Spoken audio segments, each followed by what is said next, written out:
Hello, I'm Sunny. The word of today is shòu.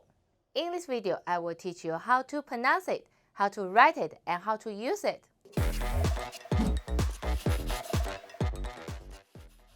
First, let's read together. 我们一起读shòu.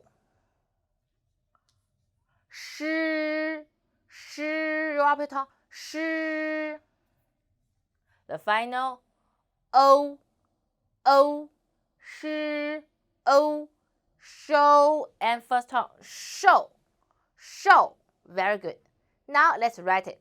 我们一起写点横撇点提撇竖横折横竖横撇捺